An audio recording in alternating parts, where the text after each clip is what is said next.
wife and his wife's love for him. You can see that.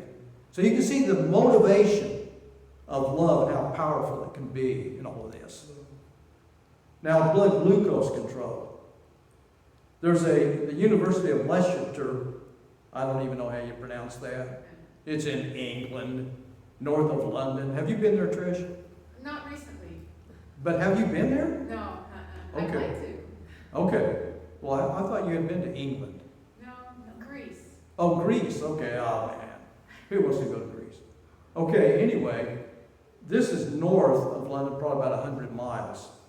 They did a research study there, and they took 22 overweight, or you could call them obese women with pre-diabetes.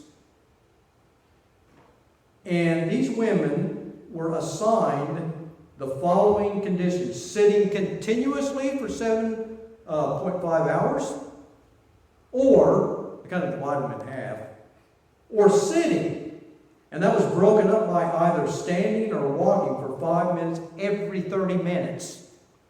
Do you think that made a difference? Sure did. The results were that standing led to 34% lower rise in blood sugar. And I just had you stand up. That was good, wasn't it? Walking, a 28% reduction in the rise of blood sugar. And insulin, less was needed because their insulin was more powerful, because of that GLUT4 transporter. They're contracting their muscles, they're moving, and it makes the insulin more effective. It brings down the blood sugar levels. And also we find that movement helps with blood pressure control. Now, this was supposed to be a funny cartoon that I saw in 2006. It was supposed to be a funny thing. But they had read the book from the NASA doctor that talked about standing. Boy, they're doing something really good there, standing instead of sitting there with the remote control. This is according to the remote control group. Simply getting out of your chair every half hour or so and strolling around for a couple of minutes can reap big benefits. Breaking up prolonged sitting reduces postprandial. Prandial comes from a Latin word meaning late breakfast, late lunch. They've got to use some fancy word here, prandial. Postprandial means after you eat, in other words. Glucose and insulin responses, according to research, it reduces the effect. You don't go up as high if you'll stand up, move more. When you stand up, gravity pulls your blood toward your feet, and your heart must pump hard against gravity to send blood back up to your head. And so this is a benefit that we find in all of this. So the chief habit, she writes, that if you do nothing else from this book, and it's called Sitting Kills, Moving Heals, this is the single most important habit you can acquire. The key is independence in old age is being able to stand up. Being able to stand up. Standing up. Raise your weight out of the chair slowly and repeat it many times throughout the day. That's why I was saying, hey, just stand up slowly. When you get up in the morning, do you bolt out of bed? You're not supposed to.